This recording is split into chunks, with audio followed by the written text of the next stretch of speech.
Bonjour, une émission de radio en direct de la Maison des étudiants avec Clément à la technique, Olivier à PEF France Handicap. Je suis avec.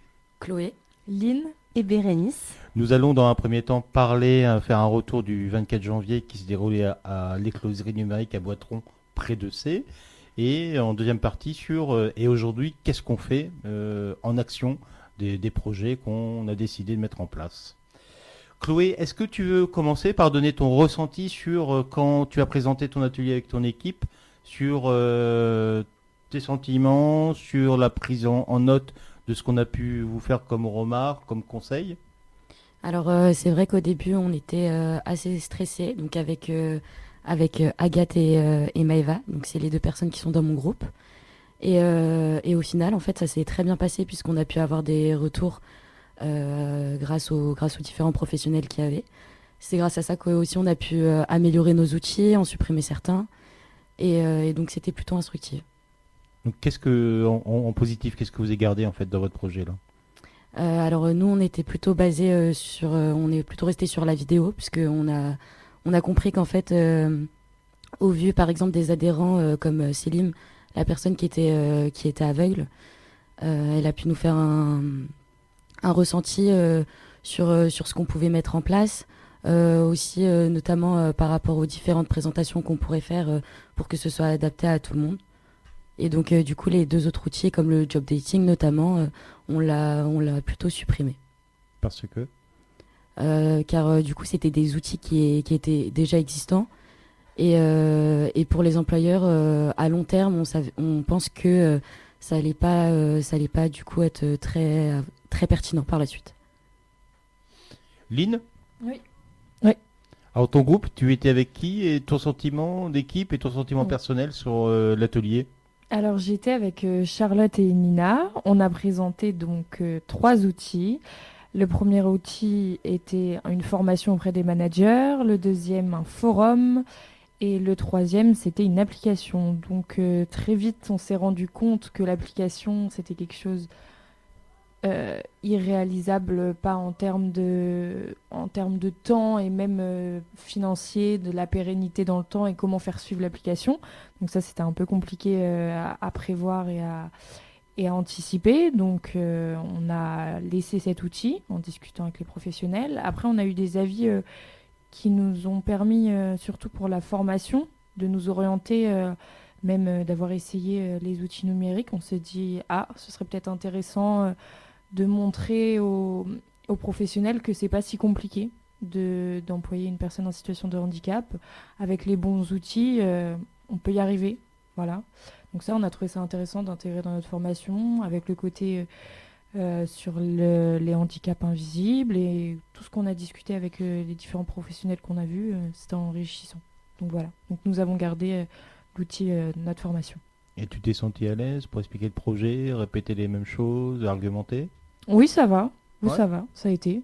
C'était plus des fois déstabilisant quand on poussait, on grattait. Au final, on n'était pas assez près. On n'avait pas fait de fiche action. Donc bon, c'était là peut-être le point, le bémol, mais sinon non, ça a été. Voilà. Super, génial. Vous voyez pas, mais Lynn elle sourire, Chloé aussi, donc et Bérénice va essayer de nous expliquer après avoir rigolé un petit coup. Oui, donc pour ma part, j'étais en groupe avec Inès. Nous avions trois outils. C'était une infographie, la création d'une application et nous avons gardé l'infographie parce que on a éloigné les deux autres qui financièrement n'étaient pas envisageables. L'application beaucoup trop technique et en tant qu'étudiant, c'est pas trop possible. Et après, pour revenir sur le fait, si c'était difficile ou pas à expliquer aux professionnels, moi j'ai trouvé ça très enrichissant parce qu'on avait vraiment un avis professionnel. On a pu se rendre compte que nos outils n'étaient pas spécialement aboutis et pas suffisamment détaillés pour les mettre en place. Et puis, on a pu aussi par exemple, nous, pour notre application, on l'a enlevée parce qu'elle était un petit peu trop exclusive. Et ça, c'est vrai que Quand, de notre point de vue, on s'en rendait pas spécialement compte, mais les professionnels nous en ont fait part. Et on a donc décidé de garder l'infographie, Et donc qui toi, nous semble simple à mettre en place et toi, comment tu et t'es senti? efficace. Moi, ça a été. Je pense que ça a été.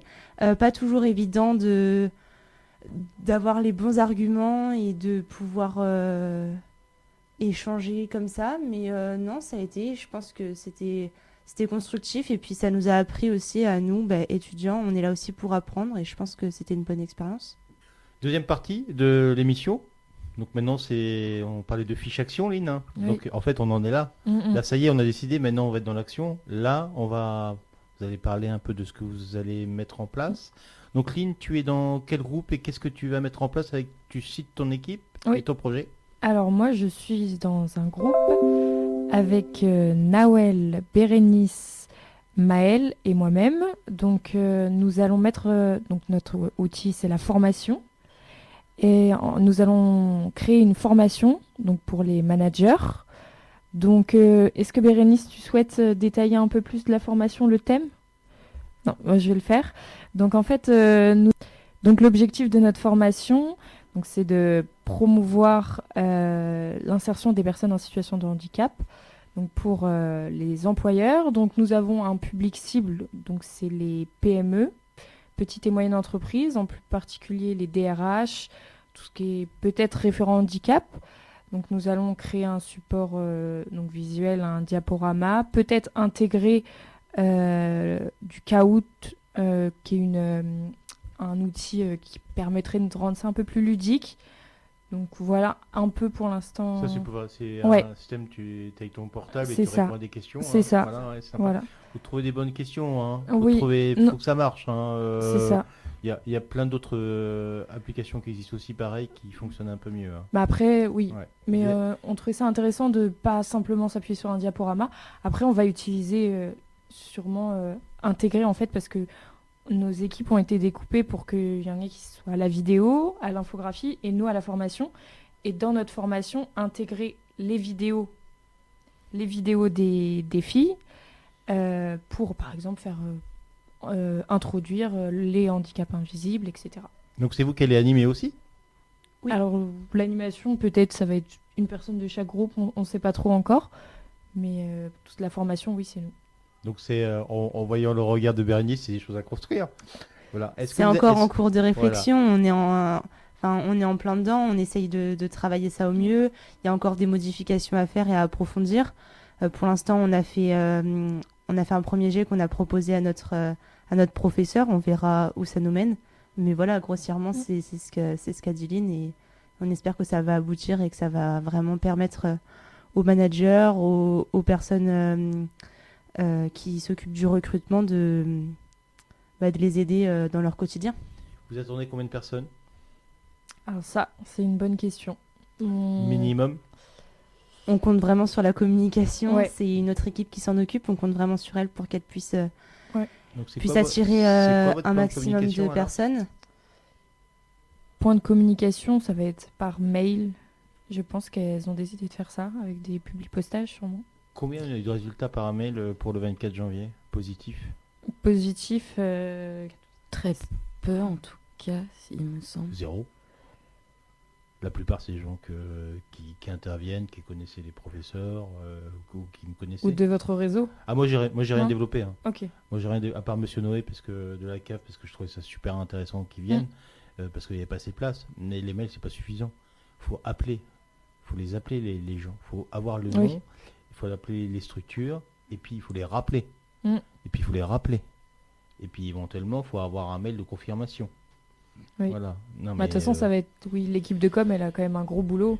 Parce que si on veut pas que atteindre des personnes qui ont. En fait, on veut pas atteindre des grosses structures qui ont forcément un référent handicap. On veut aussi atteindre des plus petites structures qui n'ont pas de référent handicap et qui connaissent pas. Voilà, pour apprendre.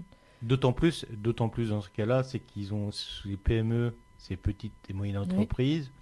Il n'y a pas beaucoup de gens qui ont du temps à donner en Non. dehors du boulot. Donc c'est vraiment un choix de l'entreprise de venir passer 3 heures ici, par exemple, à l'UT. Donc ça doit être vraiment anticipé encore plus. Mm. Donc, il faut faire adhérer les gens. Les faire adhérer, c'est leur expliquer pourquoi ils vont être là, quel est leur rôle et qu'est-ce qu'on attend d'eux. Mm. Puis qu'est-ce qu'on leur offre. Ça, il faut vraiment travailler tous ces acteurs argumentaires-là. Et parce que même si vous faites une super coordination de formation, Oui. un super plan d'animation, s'il y a 2 personnes, Oui. ça sera un peu faiblard.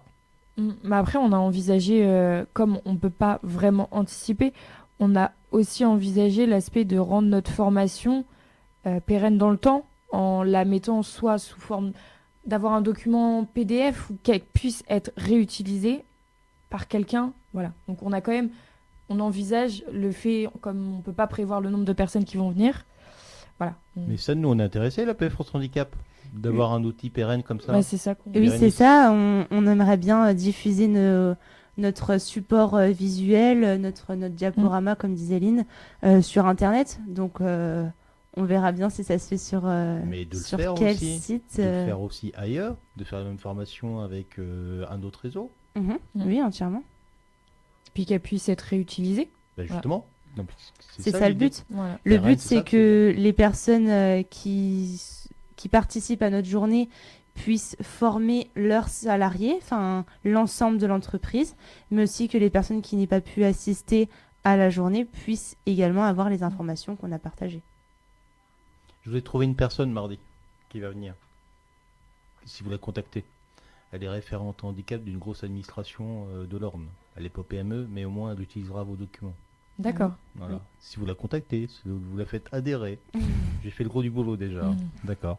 Ça marche, très bien. Votre sentiment là aujourd'hui, votre énergie, elle est comment par rapport à votre rôle, votre implication? Bah là, on est motivé, j'ai l'impression, hein. Non, mais on a envie que ça fonctionne, on a envie d'avoir du monde, donc on va tout faire pour. Et je pense que avec les différentes équipes, notamment, on compte vraiment sur l'équipe de communication pour que ce projet puisse monter au plus haut. Alors jusqu'aujourd'hui, nous, commanditaires, on n'a pas trop commandé. Mm. Maintenant, on commande. C'est-à-dire que je veux avoir des informations. Je veux vos plannings, comment vous allez faire, jusqu'à quand avec des Gantt. Je sais pas, vous connaissez Gantt? Oui. Oui. Ouais. Avec un Gantt simplifié, en fait, avec des deadlines, quoi. Mais peut-être ce que vous faites, mais que je Je pense que ça nous rassurera tous. et que je sois impliqué, parce qu'aussi je peux vous aider sur des choses. Mm. Je peux vous guider. Voilà, on va pas faire de l'expérience le 30 mars sur la sensibilisation. Peut-être que ça va passer ou ça passe pas, on verra bien. Bah, il y a peut-être des choses qu'on peut peut-être améliorer ou annuler ou simplifier, alléger. Souvent, on prévoit trop de choses. Oui. Trop de choses au détriment de distribuer la parole. Et il faut apprendre. Et ça va être le travail, apprendre à distribuer la parole, à faire poser des questions aux gens. L'idée, c'est qu'à un moment donné, quand vous animer, c'est mettre de la vie. Et si les managers, en fait, ou les DRH, ou les personnes qui représentent, ils auront envie de discuter de leur rôle. Pas forcément de répondre à quelque chose qui est descendant comme en cours. Bon, vous avez compris? Oui, bon, on passe à l'étape 2. Vous avez compris? Oui, on passe. Vous êtes d'accord? Ok. Et si quelqu'un n'est pas d'accord, c'est dur après en plus à gérer. Donc de bien créer aussi derrière un espace de dialogue. Là. Et qui va parler? Qui va échanger, et puis mettre du sourire, comme disait Clément tout à l'heure à la radio, mais en animation comme ça, il faut du sourire, il ne faut pas qu'il y ait d'angoisse. Voilà, il faut que ça soit dynamique. Quelque chose à ajouter sur votre projet? Eh ben non, je crois que c'est tout. Voilà. Et donc évidemment, il faut travailler en dehors des cours. Si vous travaillez que sur vos On heures prévoit déjà de travailler cet après-midi sur, Voilà. sur vous ça. vous travaillez que sur vos horaires de cours, vous n'y arriverez jamais. Hein. Non, ça suffira pas, je pense. Chloé, donc tu es sur quel groupe? Alors moi, je suis sur le groupe de l'infographie, donc Alors, une des idées de c'est quoi une Bérénice. infographie? Alors du coup, une infographie, c'est en quelque sorte un support visuel qui permet de regrouper différentes informations de façon très claire et ludique. Donc ça permet de sensibiliser les personnes plus facilement, plutôt que sous un autre format. Donc nous, donc il y a moi et Margot, donc Margot que vous avez pu avoir tout à l'heure en radio, avec le premier groupe, avec Hortense et Charlotte. Donc on est divisé en deux. Et donc le but c'est de faire bien sûr plusieurs infographies, pas qu'une seule, afin de sensibiliser les employeurs sur les personnes en situation de handicap. Pour l'instant, donc, on a quand même pas mal avancé sur le projet, sur l'outil plutôt. On s'est dit qu'on allait faire au total environ 6 affiches sur l'infographie. Donc les 5 premières, on a commencé déjà par faire en quelque sorte un diagnostic et des recherches documentaires assez poussées pour savoir quel type d'affiche on pourrait effectuer. Donc on s'est d'abord dit que les différentes infographies qu'on pourrait faire en premier plan, ce serait sur les différentes formes de handicap invisibles, tels que le handicap psychique, ou sur les troubles musculo-squelettiques. Et ensuite, on s'était dit qu'on allait faire une autre affiche pour sensibiliser d'une façon plus générale les employeurs, tels que par exemple les avantages, les différentes aides auxquelles elles pourraient bénéficier. Il y aura quoi sur ces affiches? Alors du coup, comme je l'ai précisé, par exemple sur les différentes affiches sur les différents handicaps invisibles. En fait, comment, en termes de graphisme plutôt, je complète ma question. En visuel, comment ça va être? Alors du coup, nous, en tout premier plan, on s'était dit que du coup, forcément, on va expliquer ce que c'est, par exemple, les troubles musculo-squelettiques, les causes, les conséquences que ça peut apporter dans l'avenir et dans le futur sur la vie quotidienne, et notamment comment on pourrait adapter ces différents, ce trouble musculo-squelettique sur un poste adapté, pour les employeurs. Et on avait pensé éventuellement à pourquoi pas prendre des personnes, je pense notamment à Fabienne, qui est donc un reconnu travailleur handicapé. On s'était dit que pourquoi pas faire un témoignage par rapport à sur différentes personnes et différents adhérents de l'association AP France Handicap, justement, pour montrer, pour sensibiliser au mieux les employeurs. Mettre des vrais visages? Oui, c'est ça. Et qui prend des photos? C'est des photos, c'est des impressions, c'est des montages? Vous Alors, avez réfléchi là-dessus? Alors, pour les témoignages, on s'était dit peut-être mettre une petite photo, éventuellement par exemple de l'adhérent, et ensuite mettre un témoignage pour que justement ça sensibilise plus les employeurs. Et au niveau de l'affiche en elle-même, justement, on travaille sur les visuels parce que comme j'ai pu l'expliquer tout à l'heure, c'est vrai que l'infographie, faut que ce soit assez pertinent et que ce soit représenté de façon très claire et ludique pour que ce soit plus appréciable à lire et plus facile. Eh bien, je vous donne une bonne nouvelle. Chloé a dit la même chose que Margot. Donc, c'est-à-dire que le projet, il est bien coordonné. Vous avez les mêmes explications. C'est un très bon point. Tant mieux. Voilà. De travailler le visuel, de travailler ce qu'on va mettre dessus, et puis d'exploiter après. Voilà, tout ça.